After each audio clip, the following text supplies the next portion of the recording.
Welcome to Try Not to Overthink It. I'm Unique. I'm RJ. I'm Chadman. Every day, just like you, we find ourselves trying to make sense of this crazy thing that we call life. As peers in the healthcare profession, we find ourselves discussing and debating many different topics.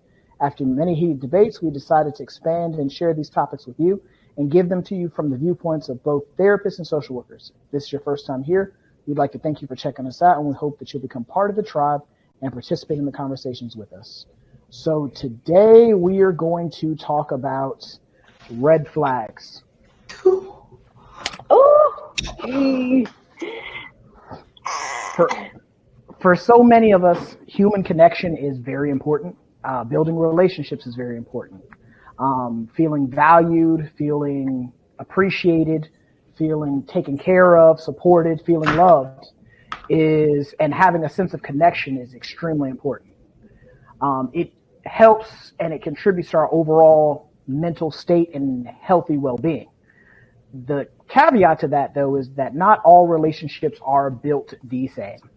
And with not all relationships being built the same, there are certain things that can be indicative of much larger problematic behaviors. So who wants to start us off? Ooh, we could talk about some red flags, honey, because it's almost love month, and I think that everybody has potentially been in a relationship where it has been red flags present. I can say that I have been in a relationship with red flags, and I may have been the person that had them. So You I think you were the reason for the flag. My God.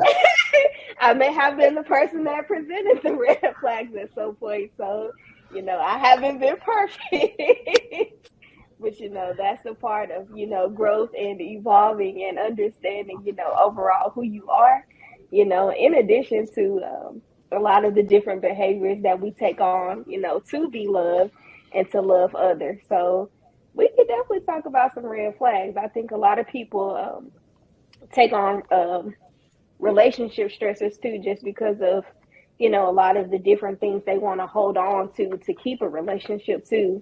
And that presents as red flags, like self-esteem, self-confidence. We got this whole situation now. That's my man, and I'm gonna stick beside him. Oh, child. Hold up. Here. That's my man, and Here. I'm gonna stick beside him. I'm not. So we got to talk about the standards within the relationships and what a healthy relationship look like. But the red flags, like the meme, we all seen it that, we seen the red flags, but thought it was a circus. He just. Lord. Only thing that are at circuses are clowns, and a lot of people are scared of clowns. So I think you got to be wary of the lion tamers, the circus master, and the clowns. Well, I think that what makes red flags dangerous is the fact that they're not always all recognizable. Mm-hmm. They're not, blatant and belligerent all the time. Some red flags are more subliminal. And then there's a difference between red flags and yellow flags. So, and people tend to confuse the two, in today's society, you have all these different people who've never taken a class in counseling or any type of therapy, but they can provide relationship advice on what is the ideal way to be in a relationship, how to talk to people, how to treat people, how to handle people, how to engage with people. And the thing about it, though, is like when it comes to things, such as red flags, you kind of have to unpack, like, everyone, I don't care who you are, has experienced some form of trauma, rather that be. Listen, my only trauma was dropping from heaven to this dirty earth. That was enough. No, but being filled with the sin of the earth. That was it. This ghetto planet. All of us have experienced some form of trauma, and a lot of that trauma impacts the way that we interact with other people. Mm-hmm. And I mean, a lot of times, like when you start to notice certain things as red flags, one of the best things that you can do is call a timeout and reflect on what's going on. Because the thing about it, though, is like when it comes to things like red flags, the behavior can sometimes, like I said, sometimes it can be subtle. Other times it can be just completely right there in your face. And for a lot of us, we tend to, like Chasm was saying, we tend to make those excuses. We make those excuses to stay, because she's cute, or because we have a child together, or, I'm too invested in now. We done been together too long. And those red flags, like my dad always says, like about habits, they don't get any smaller. They get bigger and bigger over time, like feet. That's what, essentially what red flags turn into. Well, I think one of the things you said was interesting about them being subtle. And I also like how Chasm was saying, sometimes we are the person who is exhibiting or displaying the red flag. I was looking at this article and it was saying that the number one thing on there was love bombing. Love bombing is very nice. If you've ever been love bombed, because it sneaks up on you and you're like, oh my gosh, they're so invested in me. They love me. They care about me. They want to marry me. And for women, sweep me off my feet. I guess for men, this woman is saying all the right things. She's promising to cook you these wonderful dinners, promising to give you the best hugs and kisses in all the right places. And it is amazing until it's not. Until you move in.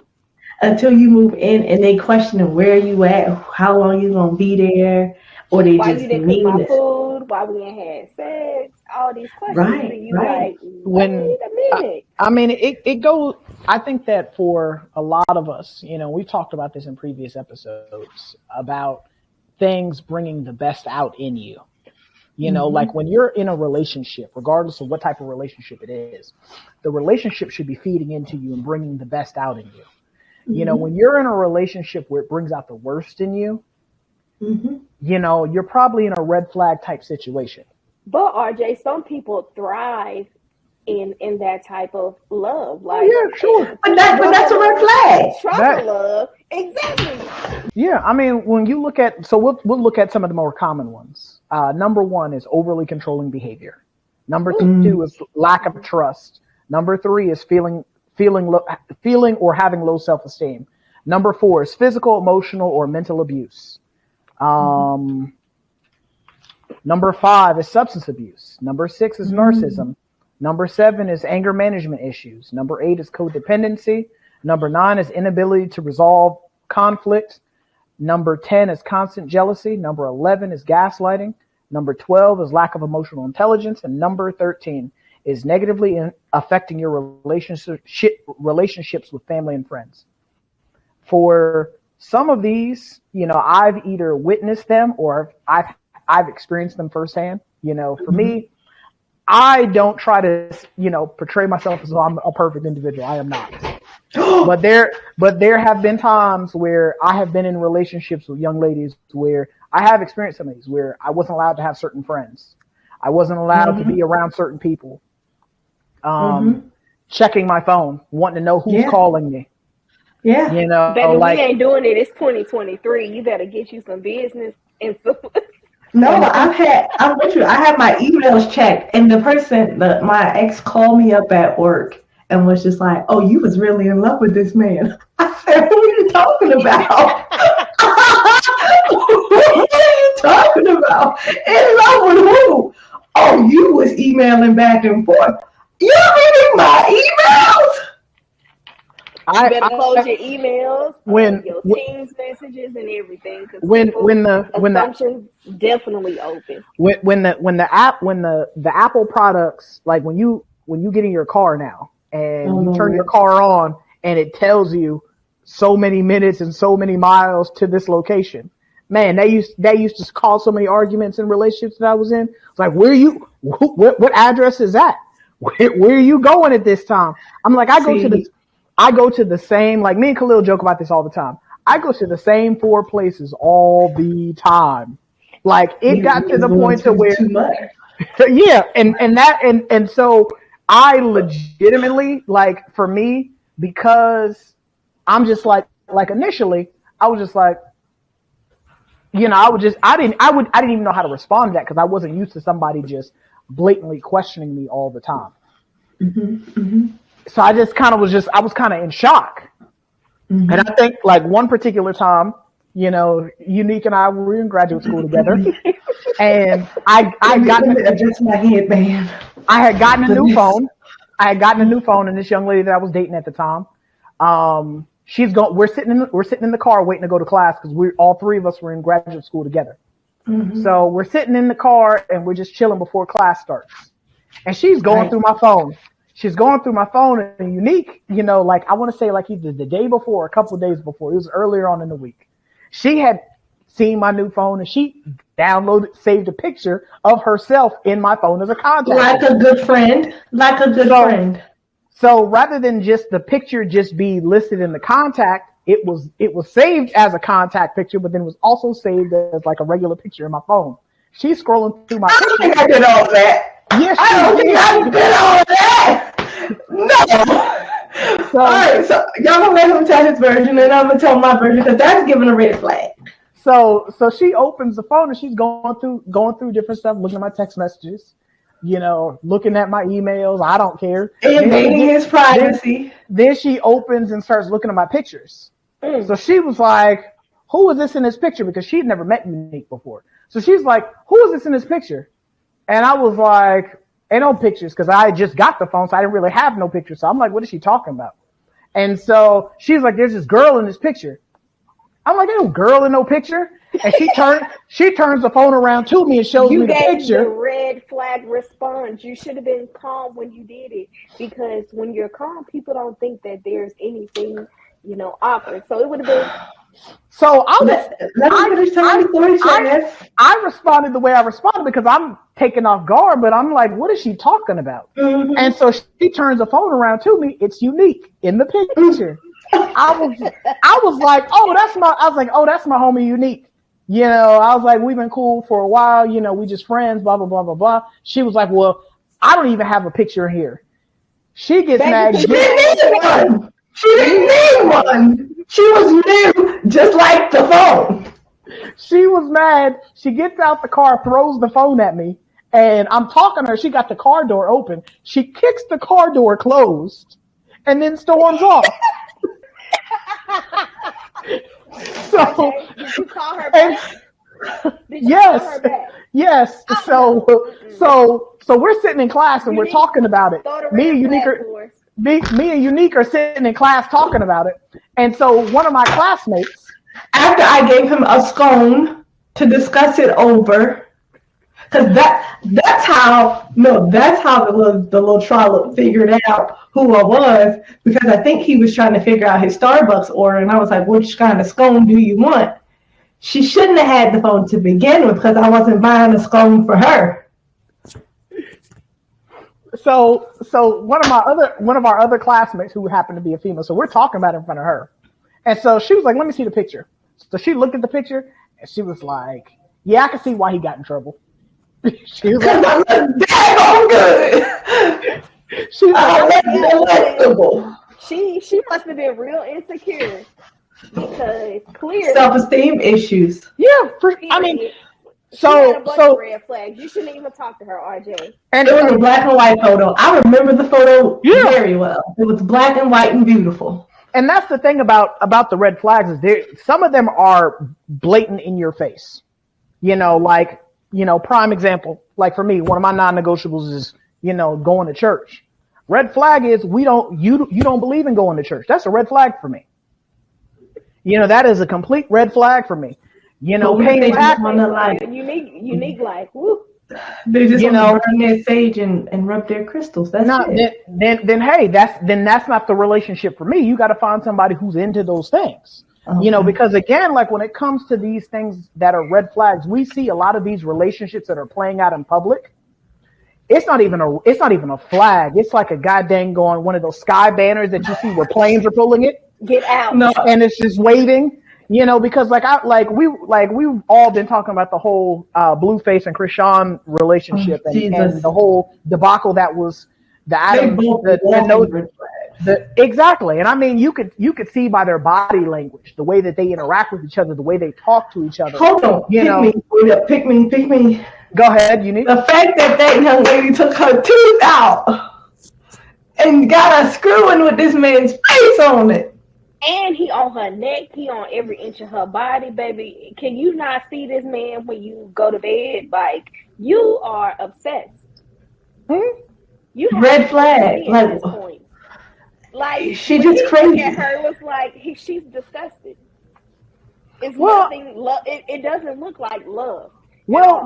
What the moderator was saying, Sharp. What he said was that some people can be bonded over trauma, and I mean, I don't know if he knew what he was saying when he said that, but you could tell like they have shared trauma, they have shared issues that they connected and they bonded over, which is what galvanized them together.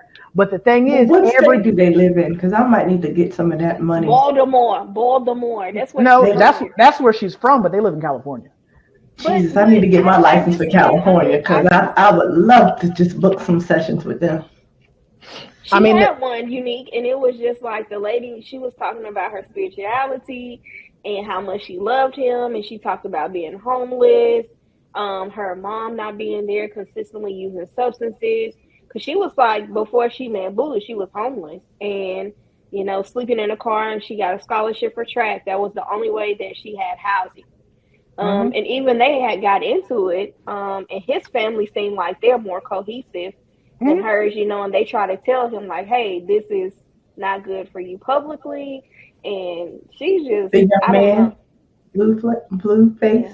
Yeah, because his parents was like, we funded your music career. We've done. Y'all know I don't know none of these rappers. Y'all know I barely know these rappers. Well, they've been everywhere, so I've seen them. Now I've seen them, but every time I see them, it's mayhem. Yeah, it's them fighting. She's hitting him. Yeah, or tearing people's house up. I was like, So, and I think when we think about like how to get rid of red flags, I think we have to be honest about the part we played in these situations, right? I'm gonna go back to Roger Mel's story about the young lady in the car. He should have never given this young lady his personal property to go through, but we chucked that up to Roger Mel being young and dumb, and he was just guided by a pretty face and a somewhat nice body, I guess. She was slim. And so I think when he looks at his car being kicked in, he likes to blame it on me, ladies and gentlemen. But your girl was nowhere in sight. Okay. It was her fault. It was her fault. It was not my fault. Red flag should have been when the young lady got in the car and proceeded to look in his phone. He should have took his property back and told that young lady politely to mind her business. Hit him. You ain't confused. If we would have jumped her with the green flag. But this is the thing, and this is how I am. For me, I don't engage in things that I have no business doing. So yes, that's a red flag, and the fact that you need to go through my belongings and double check and be like running through my stuff. But also, it's a red flag if I got to hide my phone from you, because it's not though. Because you're not hiding it. You're protecting your property. And you know how I feel. Everybody doesn't have access to you. The fact that you felt comfortable enough to come and violate a space that I didn't invite you to, whether it's emotionally, physically, property-wise, I didn't invite you into this space. So, young sweetheart, you're not welcome. And that's not because I don't have anything to hide. I just met you. I don't know you, girl. So I agree with that up to a point. Like when it comes to things like when you're in a committed monogamous relationship, at that point, she and I were not. But when you are in a committed monogamous relationship or married, I feel like at that point, like I had to realize that like with my dad and my stepmom. She knows everything about him. He knows everything about her. There are no secrets. Yeah. See, we weren't talking about a committed relationship. Yeah. At that time, we were not in a committed monogamous relationship for her to get mad. I wasn't even his girlfriend. And to feel entitled to go through my belongings. But at the same time, like I said, in situations like that, and I've had to learn this as a therapist as I've matriculated in my career, like how you respond to things a lot of times is going to get you a certain type of energy. Like I was just having this conversation with one of my clients the other day. There is never a time where I have an interaction with somebody, regardless if it's positive or good, where I don't stop and think afterwards, what could I have done better? You know, because there's always a better way to handle things. There's always a better way to say things. There's always a better way to engage in things. And even with things like red flags, depending on the severity of what the red flag is, because again, the ones I named off are the 13 most common ones. But there are far more than just these 13. And some red flags are going to be individualized to the person that is experiencing them. Because everything is not the same for everybody. My red flags may not be the same as your red flags. But one thing that we all have to understand is, you know, one, when it comes to engaging in relationships or having a relationship with someone, we talked about this of setting expectations. When you set those expectations, and you outline what you're expecting, certain behaviors kind of come out. You recognize at that point, this is either worth having a conversation about, or it's time for me to walk away from this. And that's where the taking a pause and reassessing what's going on. Because again, some things, because we all do things and don't even realize that we're doing them. You know, we all say things that are offensive, don't realize they're offensive. We say things that are rude and don't realize they're rude because it's just we do realize it. Or we do realize it and nobody's just checked us about it before. Mm-hmm. You know, because you'll hear people say all the time, this is how I've always been. Mm-hmm. I hate that. That's a red flag right there. Let us give you some accountability, though. Yeah, that's a red flag. But those are things that for us as adults, we have to recognize, is this something, you know, because a lot of times by sitting down and having a conversation with someone, a lot of times those red flags will clear up because the person now is aware that you're aware of their behavior. And by you making them aware of their behavior, a lot of times people will kind of autocorrect. It's no different than when people are talking loud or yelling at you. For me, I don't yell. I may use not so nice language, but you'll never hear me yelling. So when someone's yelling at me, one of the first things I say is, what are you yelling for? People will automatically recognize, like, oh, crap, I'm yelling. Let me not yell. So I'm so glad you have these people in your life that just autocorrect. Because some people out here, they don't.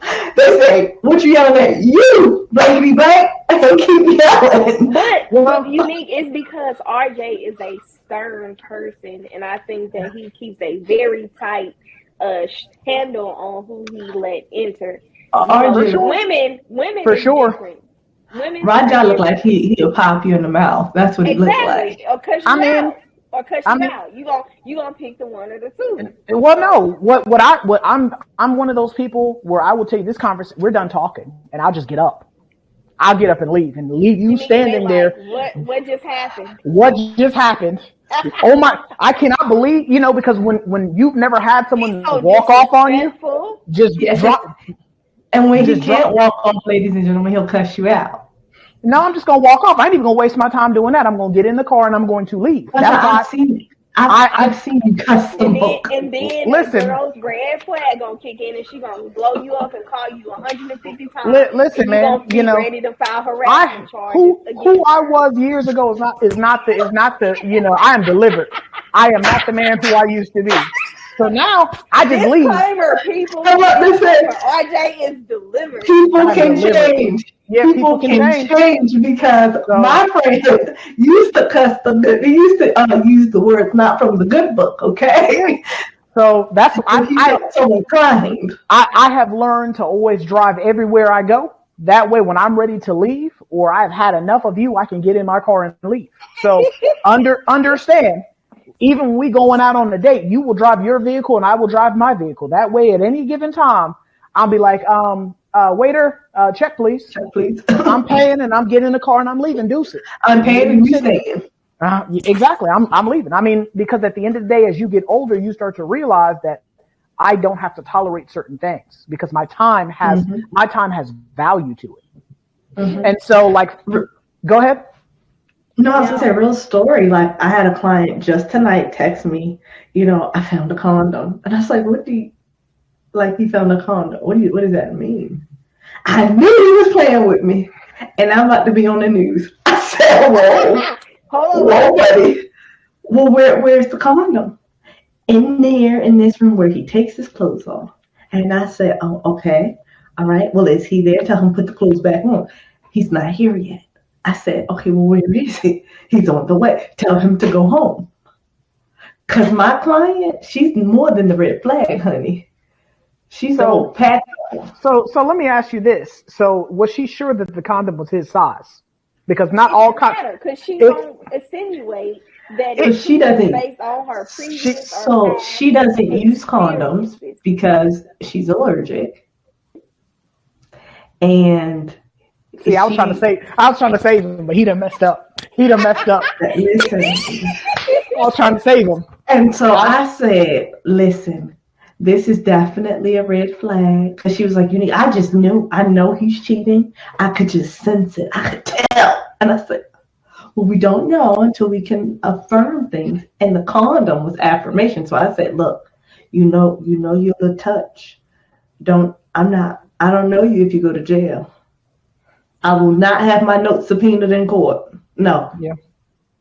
I will not have my cell phone records called into question. About this, like you said, Unique. I think the crisis environment, like, it creates that. Like, I've had callers talking about getting attention or seeking attention by saying they're gonna kill themselves, and they're just, I'm just like, do you know how serious that is? Do you know that's a red flag? Like, the person is not about to mess with you after you, oh my gosh, I'm ready to die, because they trying to break up with you. Yep. I've had somebody do that. I mean, they would call the person and say, I'm suicidal. The person would rush to their house.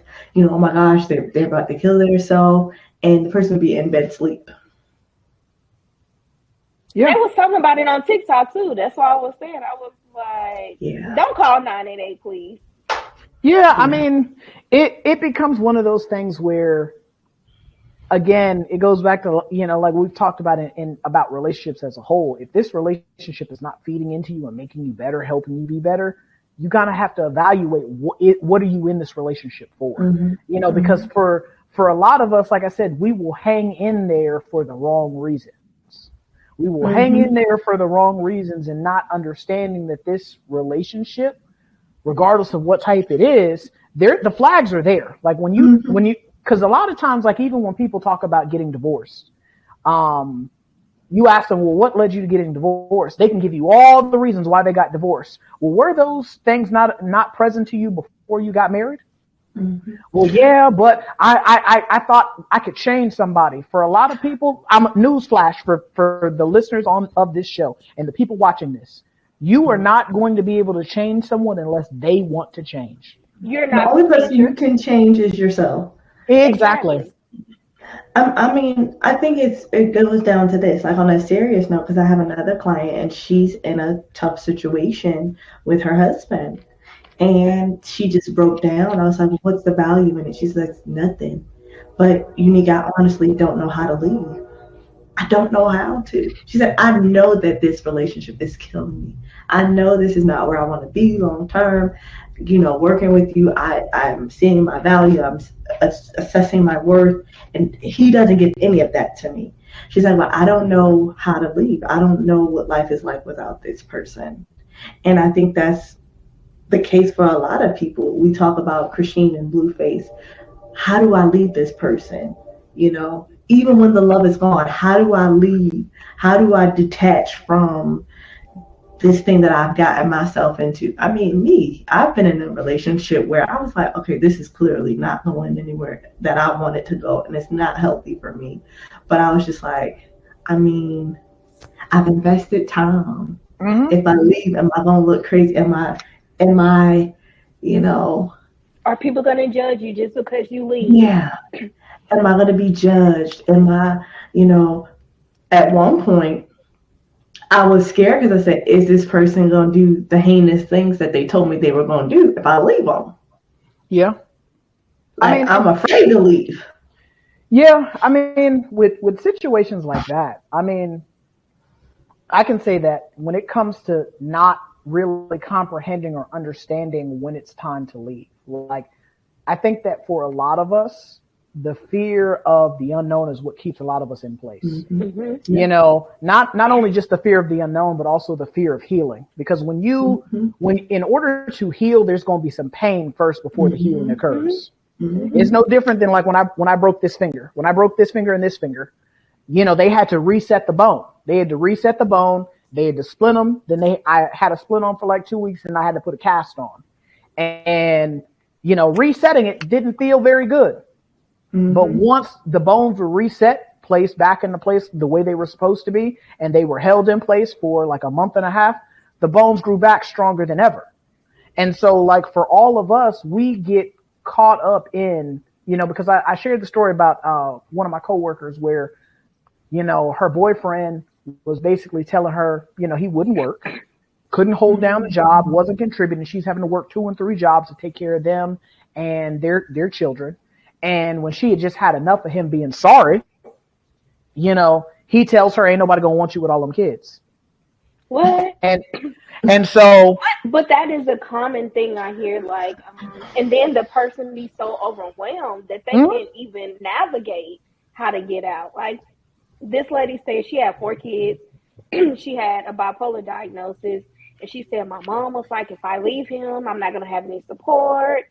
So it's just like, it's so many negative things attached with transitioning out of a relationship. Nobody never talks about the positive and the happiness that comes along with being detached from someone, because I think that so many people put emphasis on, oh, you need somebody. If that person is healthy, you do need them. You know, you don't need anyone that's in your space causing chaos and conflict and raising hell and creating bills on top of bills. You tearing the house up. Like, we got to think about the financial aspect of it, or you be in jail. Yeah. Or dead. Yeah, or as dead. My kid would say, or dead. I'm like, dang, girl, why everything got to be or dead? Because, mommy, it's that serious. I mean, my dad gives me grief all the time about, you know, like not being in a relationship. Why I ain't got no kids? Why I ain't got this? Why I got that? Because my peace of mind is more important than anything else. You know, like when you start to incorporate more and more people into your space and give them access, you give them a key card to your life. Guess what? When you allow them in, you allow all their chaos that comes along with them. And so for me, before you get a key card to this top secret facility known as me, you know, I'm gonna fully vet you. I'm gonna do a full background check on you. I want to make sure that you're not bringing drama and unnecessary mess into my life. And so for me, I'd rather take the time to find the right person than have the wrong person all day, every day.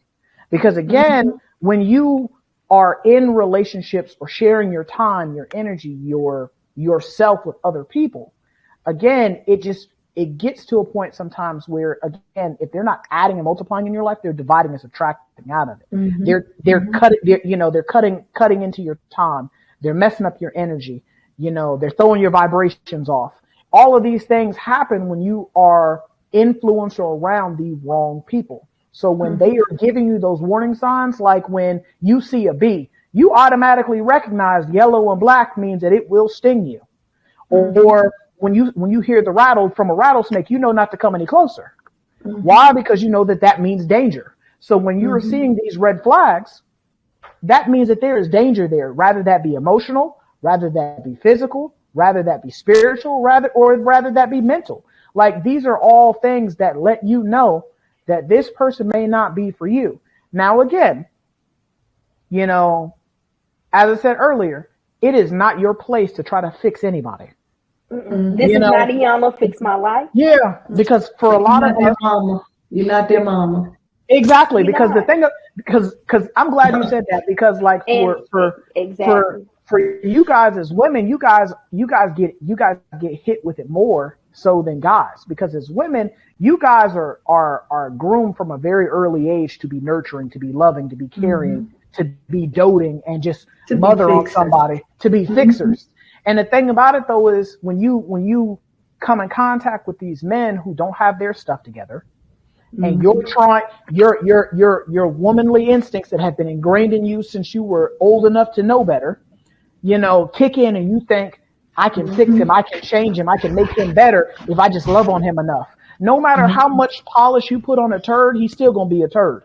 So at the end of the day, the time and energy that you put into this young man, you could be putting into yourself or saving yourself for the right person instead of trying to make somebody the right person. But like you said, nobody wants to wait. That's the problem. That's true. Is a lost art. Like everybody's on the Hinge, Tinder, Facebook date, and I mean, it's nothing. I don't know that it's people don't want to wait. Humans were built for community living. We're like wolves. We're pack animals. I don't care how many people be like, I'm good all by myself. They got a crew of people that they dib and dabble with, and I'm not talking about in a sexual way. Like they are have camaraderie with. Humans are designed to be together, and so this innate pull towards, your tribe or your kinfolk or a person who you want to spend the rest of your life with, it's like a magnetic pull. I just want to be held. I want to be loved and cared for. I want to care for someone else. And so many people rush in because they don't have the effective tools to look at these red flags. Many people, their self-worth is not fully actualized, and so they find themselves in situations where it's easily taken for granted, or it's manipulated, it's exploited, because they didn't fully realize, I don't gotta do all of that. But this person does not need to have that much access to me this soon. Yep. Right? Access is something that is earned, granted over time, and it's earned. Ron Jamel talks about just the things in his life, and I'll use government clearance, for example. I can't just walk in, never having had a government job, say, I want top level clearance. They're going to say, and who the hell are you? Because I've not been vetted yet. But I could say, I want a visitor's pass, and they're going to still do the background check. You can go. That's going to give me the lobby and the bathroom. And it's the bathroom that everybody uses at that. Okay?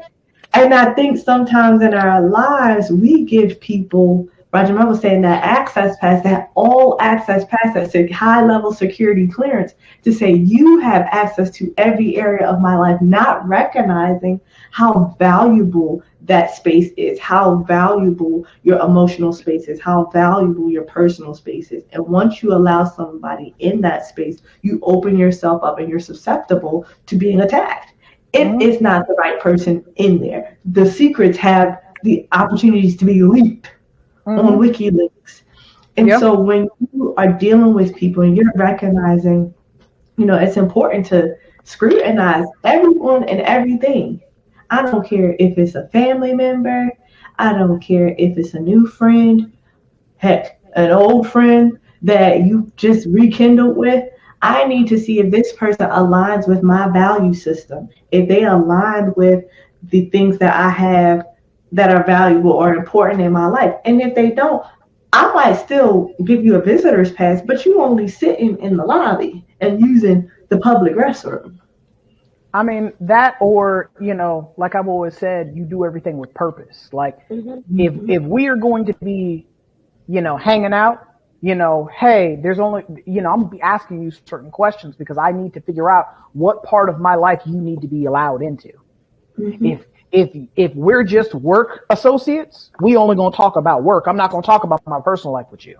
If we're personal people where, you are in my personal life and that is what the lane of traffic that you are in, we're not talking about work related things. Like I tend to keep things separate for a reason, because again, it allows me to be able to gauge who belongs where and what doesn't need to be where it doesn't need to be. And by sitting down and taking the time to move in a sense of purpose and in a sense of order and a sense of direction, it allows me to be able to figure out, what belongs where, who goes where, and how to move in certain directions, and what people need to leave when it's time for them to leave. Because you said something key. You said purposeful, right? I think that's step one in recognizing when you need to get out of a red flag situation. Right. Does this align with my purpose? Yep. Yes. And it's functioning with integrity as well, because I think a lot of times when we're in those relationships, we do not think about how much we like demean ourselves or how it looks for other people to see us, like family members, like mothers, our dads, and they're like, hey, you changed, or this is not something that you were doing before, so let me call it out. Don't get all defensive, don't get all upset. Mm-hmm. Take it as a lesson. Well, take it as a person who is saying this does not align with your value system and your higher purpose. You said the key word, Jasmine. You're being diminished. Your light is being diminished by being in this circumstance or being in this environment. And your loved ones are saying, I would hate to see your light be dimmed or snuffed out by trying to fit in a place that it does not becoming of you. Yeah. Right. And that's job. I think we talked a lot about interpersonal relationships and romantic relationships, but I also think that certain jobs, I've been on a job where I just felt like the life was literally being sucked out of me. And I didn't realize it until my clinical supervisor, until I left. And my clinical supervisor was just like, oh, I'm glad you're out of there. I said, well, how did you really feel? She said, I couldn't really. It wasn't my job to tell you when to go. She's like, but I could just see the agony and the stress that you were carrying by being in there. And she's like, I just met you and I could already tell that environment wasn't a healthy one for you.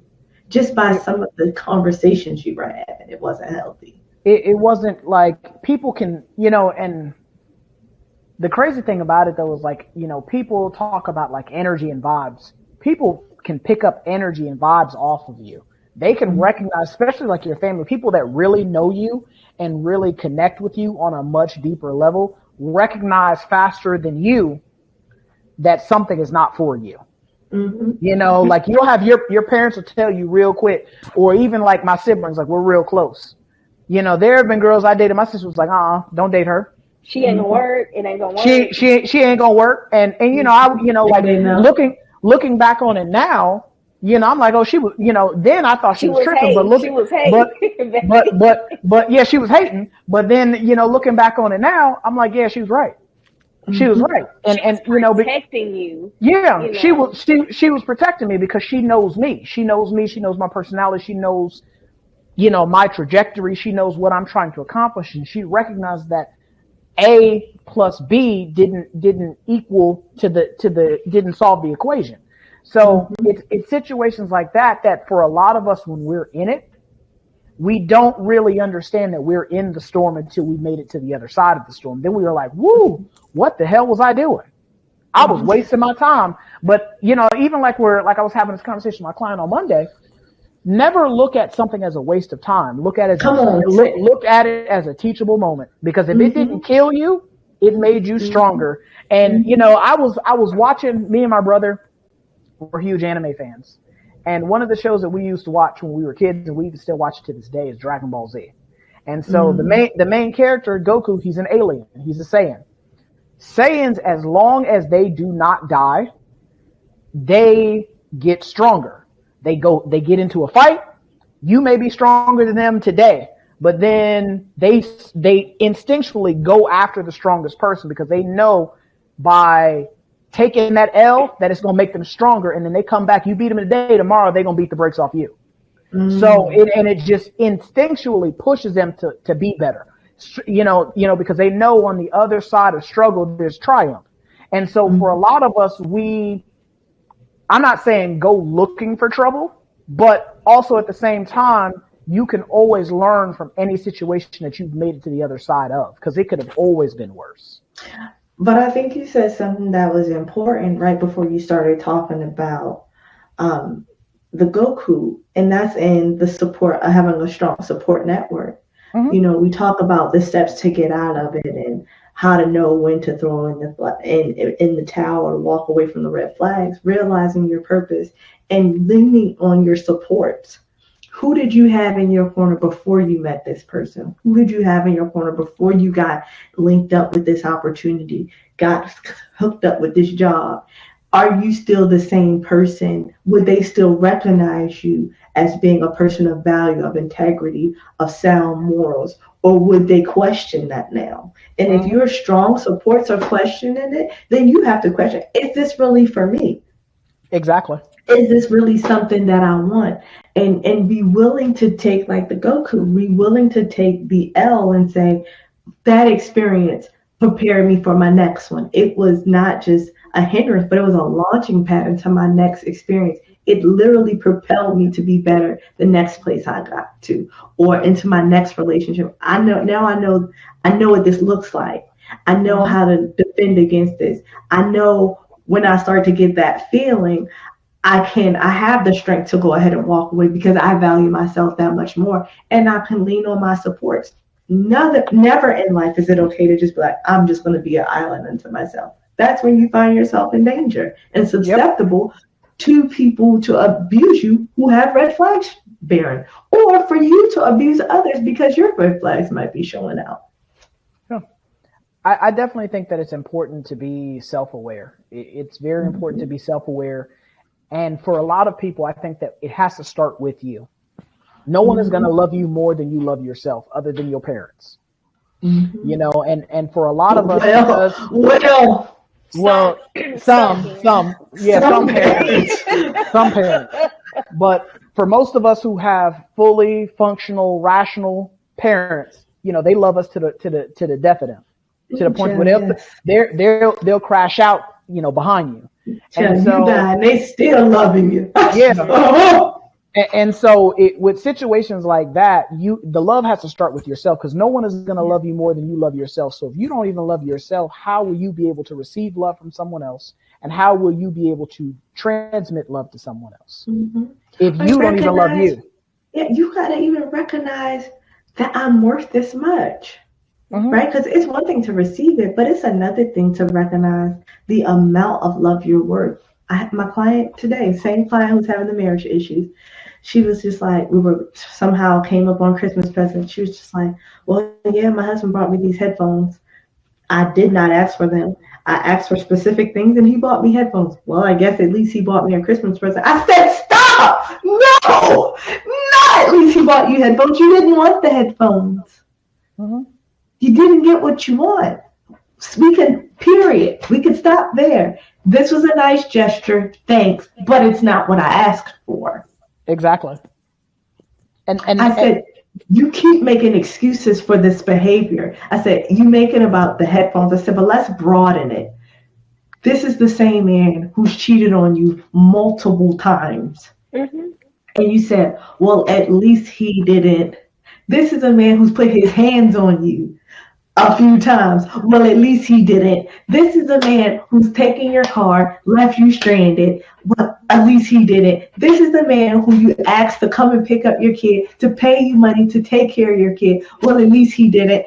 Stop giving excuses for poor behavior and then getting mad when he show you who he is. He's just a babysitter and a roommate at this point. He ain't even a babysitter nor a roommate, baby. He's out there living his best life and don't care how you get yours. Yep. Yikes. And that's, I think that for, like you said, a lot of people have to recognize what their value and their worth is. A lot of people have to understand what their value and their worth is. And I think that when you understand what your value and your worth is, but if you've never been taught how to understand what your value and worth is, I mean, how are you going to be able to recognize that? I mean, I think that's the bigger question. That's where you start. Yeah, I think that for a lot of us, like like for us, we were taught that by our parents. But when you look at today's society and the generations that have come after we were born, who's really teaching them that? Nobody's really teaching them that. TikTok. Stop. TikTok is teaching the children. Snapchat is TikTok. Or teaching the kids. Or even like the conversation I had with one of the ministers at our church. You know, he has 2 younger children, and like I explained to him, I said, you know, hey. The time and energy you're not putting into your kid, and I'm not saying that because he doesn't put time and energy into his kid, but we were just talking one day about raising children. And I was telling him the time and energy you're not putting into your kid, somebody else is. And that somebody else, you're not always going to have control over who that somebody else is or what that thing is that they're teaching your child. Yeah. And so when you look at shows like 16 and Pregnant, Teen Mom and Teen Mom 2 and all the other subsidiary branches of that show, when you're not having those conversations about what intimacy is, you know, how being intimate with somebody is a grown-up act that should be reserved for grown-ups who are married. Who's having these conversations? Kids are having conversations with kids about sex. And then my session right before, like probably my last session of the week, the poor baby said he got caught up in a situation, a sexual misconduct situation, and it finally came out after about 9 months of working with each other.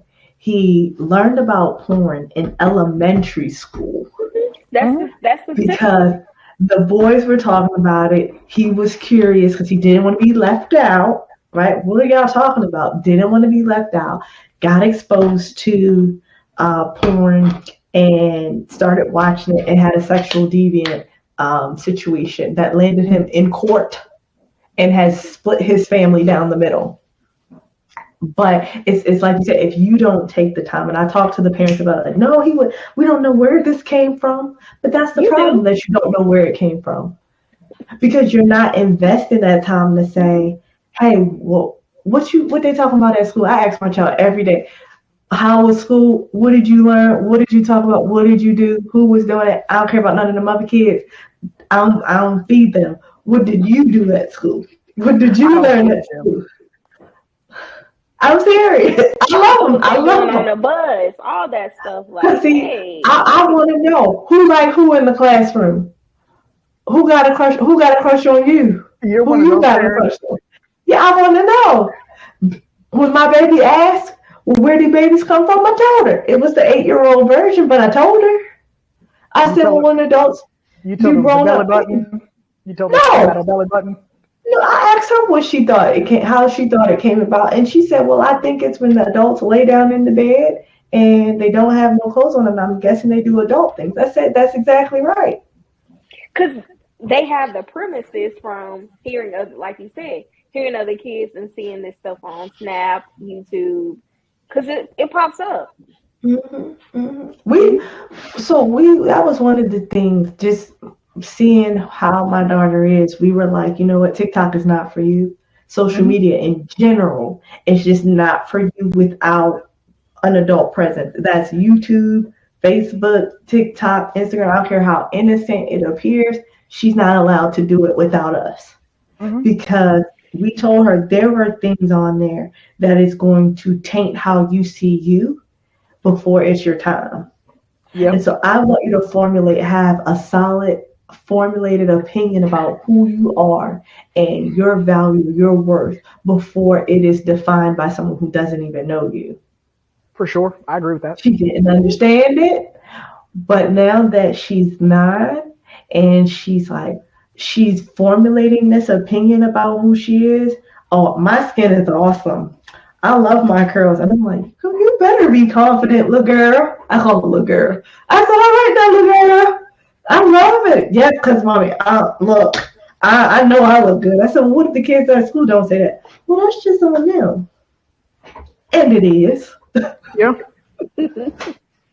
So I think that, it has to start when children are very young, because I think that when you instill that self-confidence, you instill that, that value, that self-value, at a very early age, you start to recognize this right here. He might be cute, but hey, he's yelling at me. He's putting his hands on me. There's a million of those. He's doing things that don't align with where my value says I'm supposed to be. And so because it doesn't align with where my value says I'm supposed to be, this relationship ain't for me. So bye. And I mean, these are things that for a lot of us, we know better, we do better. And that's what it boils down to. And I think that the younger that you are instilling those values and those things in people, it stops people from falling victim to abusive relationships or relationships that are one-sided, manipulative relationships, or relationships where you're not allowed to be any other version than the person that you're with is telling you you're allowed to be. Because I think we see that a lot, where someone is telling you who you're allowed to be. Someone is telling you who you're allowed to spend time with, who you're allowed to be around, all of these different things. And that was one of the 13 negatively affecting your relationships with family and friends. You know, I had a friend in college where that happened, where pretty much he and this young lady started dating. We used to hang out all the time. Pretty soon, we weren't hanging out anymore. Next thing you know, he wasn't in college no more.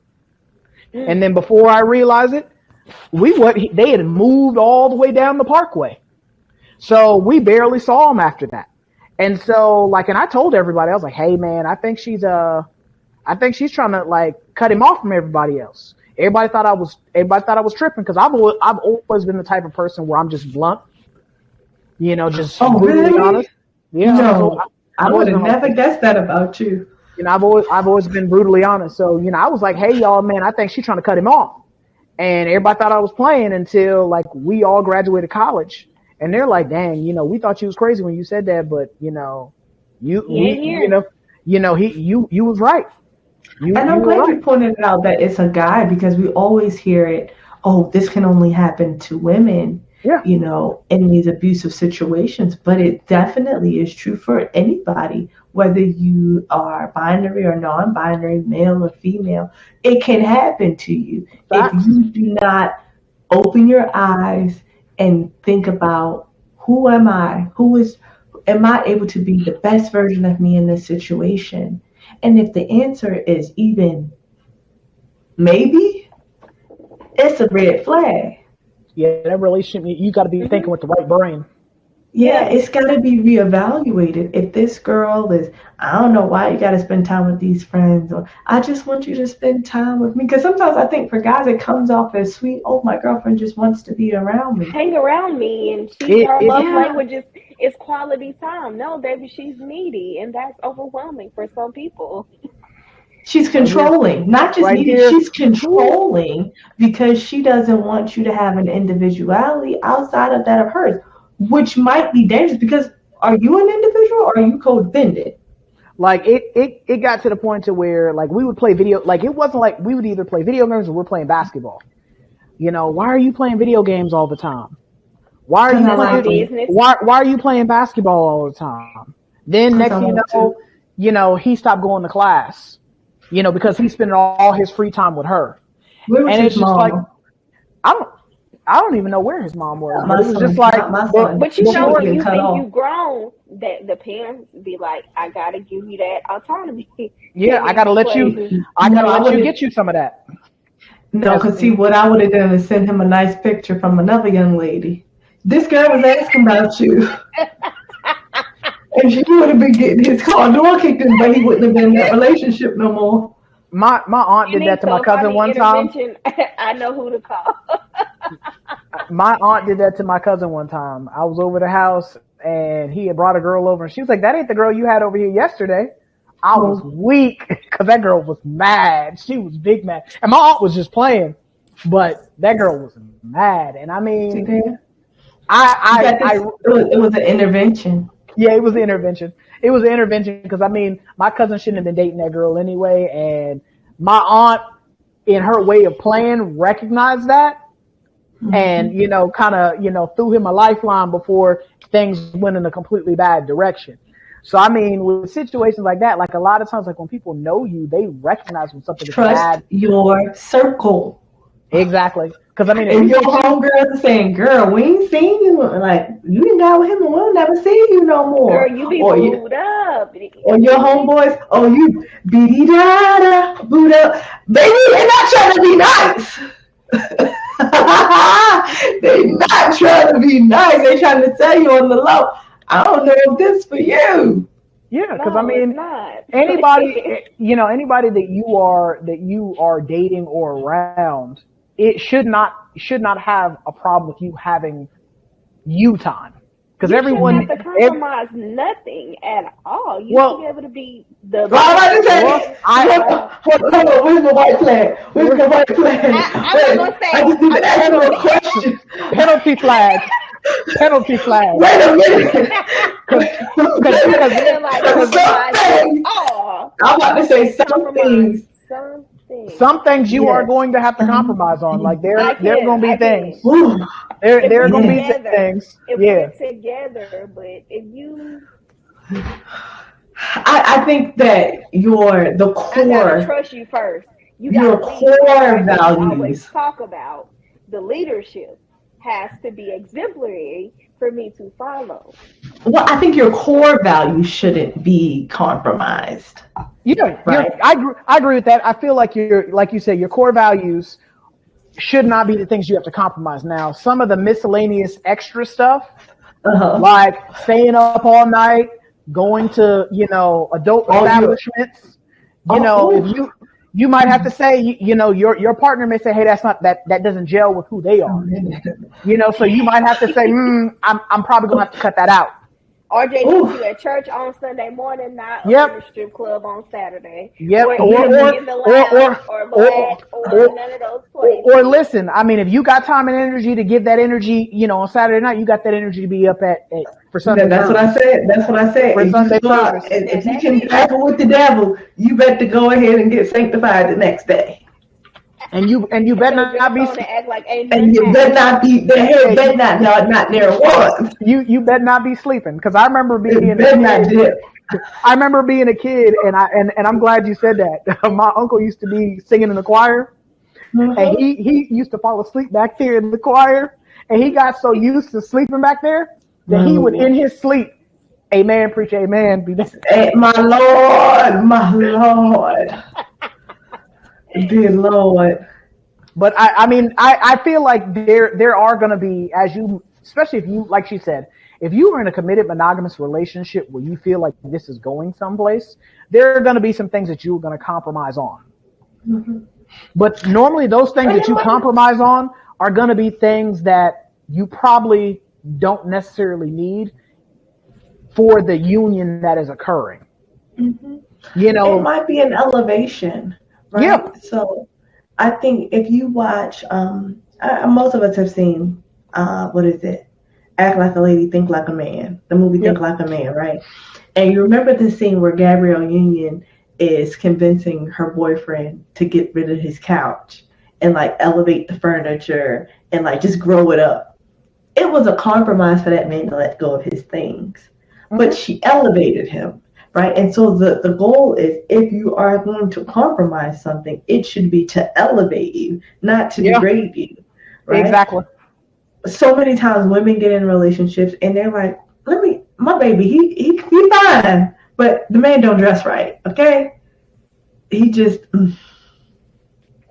he need to grow it up a little bit, just a wee little bit, a little button up every now and again, a nice little sports coat for certain events. He can't wear a t-shirt everywhere, right? A graphic tee, it does not go for every occasion.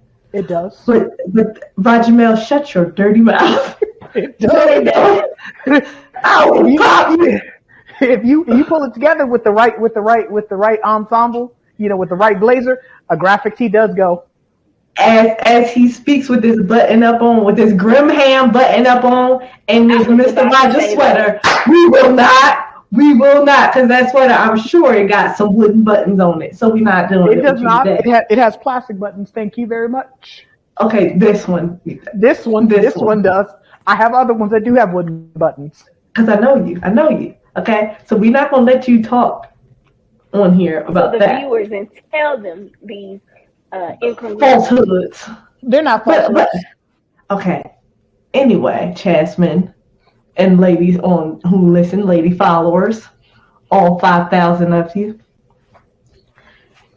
When your man is looking like he's fresh out of the 12th grade, it's okay to just coerce him by buying some other things. Yeah, and let him know, this looks good on you. Look, I got this for you. I like the way this jacket fits you. I love the way those pants look on you. Oh my gosh, your foot looks so nice in them shoes. Oh, with that watch and them little glasses. Boy! My God, they look like a fresh haircut.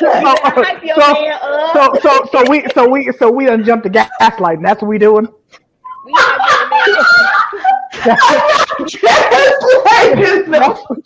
That's what you doing.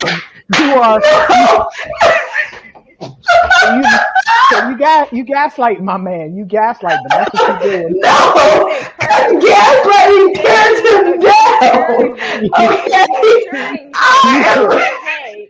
You are using affirmation. You are out here.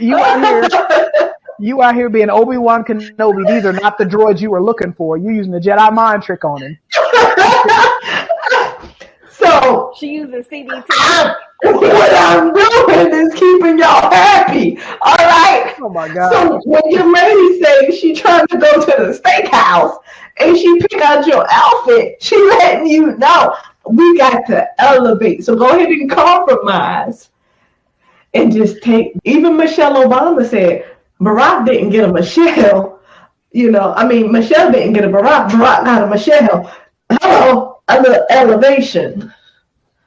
Certain situations require a come up, and if your lady is willing to support you in that way, go ahead and compromise and get a little lifted. Okay, I mean that's everybody fair. Deserve a little boost. Everybody deserve a little boost. It's like a good ball, baby. It just lifts you. Gosh. My gosh, I can't believe you do. Great support. I can't. But too, like I thought about defining your overall needs too. So you need to know what you want in a relationship. Y'all have tickled me tonight. Finish on that note. Yeah, I definitely agree with that. I think that for a lot of us, by not knowing what our needs are, it's very hard to point out when someone is doing something that is the opposite of what we're needing.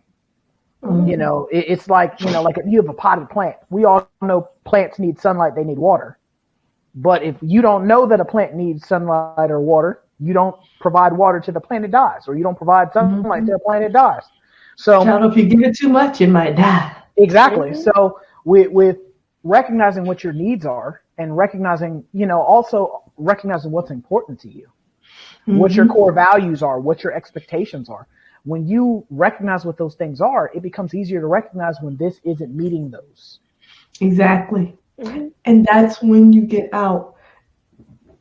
That's it. That's how you know when to leave. Because it doesn't have to drag you down to the mud and it doesn't have to be this abuse. I think we see that and that's easy to spot. But if it just simply is like, we're walking two totally separate paths. And I'm not interested in going that way with you. You know what we're going to do? We're going to kumbaya it right here. We're going to say goodbye. Mm-hmm. It was beautiful knowing you. I'm a Marie Kondo. You're behind and say, while you were here, peace and blessings. Exactly. And I appreciate you for giving me all these lessons that I'm going to take with me. Good luck, and Godspeed to you, my love. That's it. And let it go. It don't have to be ugly all the time. It can we got to quit making things so complicated, like it ended negatively. No, we just were not compatible or things just weren't where they should have been. I had red flags, he did too. So, hey, my last job, I said, you know what? We've reached an impasse. It doesn't look like we're going to come to an agreement on this. That is how I gauge if I'm going to entertain somebody or not. Like if I'm starting to talk to a young lady, I always ask her how her last relationship ended. If you immediately go into, he was this, he was that, he was toxic. It's you. Every single time. I'm like, list of stuff, and you like, and you chose this person. In my mind, I'm like, this ain't for me. Bye. At that point, I'm like, they delusional. Yeah, because what you're gonna do is blame me for all of them things when you leave me. Or you will not unpack your luggage from your last vacation or trip and then bring that into this trip, and then now you're trying you're unpacking it on me. And then now I got to get a restraining order. Yeah, because what we not gonna do. Because when you're saying that it was all them, that tells me that you ain't unpacked your luggage. Mm-hmm. Because you still need to be there and figure that out. Yeah, because like you said, about the impasse, when someone can say, hey, it was me, I had my faults, she had her fault, he had his faults, we just grew apart. That tells me that there was some growth, there was some thoughts, there was some development that occurred after that relationship. Mm-hmm. So hey, yeah, we can engage in conversation now. But if it's her fault, his fault, everybody else's fault, nope, don't even waste my time, because that's a red flag right there. That's a red flag, because that tells me that you are always going to be the victim, no matter you don't what take the situation is. For your behavior. And we're too old for that. Like, we are too old for that. Once you hit us, he was 10. Yeah. Well, no, I mean, at least with a child, there is some expectations you are going to do childish things. But when you become like a full adult, come on, Bible. Once you become childish, you put away those childish things and you start taking accountability. And for me, as a therapist and as a man, that's a big thing for me, is accountability. Mm-hmm. That's where, like I said, no matter what interaction I have, regardless if it's good or bad, I'm always thinking of ways that I could have made it better. Yeah. Always thinking of ways that I could have made it better, because again, depending on what I said and how I said it, it could have helped the person receive what I was trying to convey to them in a better way. And so that's always my thought process in it. I think too, along that same line of growth and development, I've been in my own personal life realizing I am directly responsible for my happiness or unhappiness in any situation that I'm in. Right? It is not the other person's job to make me happy, to make me feel fulfilled. That's my work. And if I am not feeling happy, fulfilled, satisfied, then it's my responsibility to either seek out and change that within the space or seek for it somewhere else. And I mean, I know we talk about committed relationships. And so in a marriage, I am not proposing just flat out get a divorce. But there are other ways you can seek happiness and fulfillment. If it's not a glaring, danger zone, if it's a yellow flag, something that says caution, talk about it. Okay. Maybe I'm looking to my partner to be my end all be all. And I need not do that. I need to go get some friends. Yeah. I need to go get a hobby, because this is going to turn into a red flag if I don't do something quick, because it's going to turn to resentment or contempt. And neither are good. So I might need to go out and do something. Or, as my good friend always says, you got to have the conversation. Mm-hmm. You got to. You got to talk about it. Don't assume that you know the answer. Don't go off of an answer you've had before. Be willing to have the hard conversations with people, because you just might find out what you need to make the best informed decision. So we're gonna end the conversation here.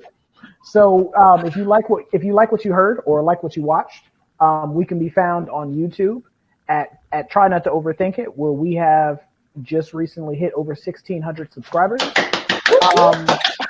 We also can be listened to on Anchor, Spotify, Apple Podcast, Audible, pretty much everywhere that you can find an audio file, we can be listened to. If you happen to, I don't know why you prefer to listen to us rather than watch us, because we're, all pretty good looking people. So, if you happen to stop by the YouTube channel, we ask that you like, subscribe, turn your notifications on, because we drop content and leave every a comment. week. Leave comments. Say hi. Say hi. Participate in the conversations. Tell us what you liked about the episode. Tell us what you disliked about the episode. Because all of that feedback will be factored into us making better episodes and better content for you guys. So this is Try Not to Overthink It signing out. I'm RJ. I'm Jasmine. And we will catch you in the next episode. You guys have a good one. Later. Hello.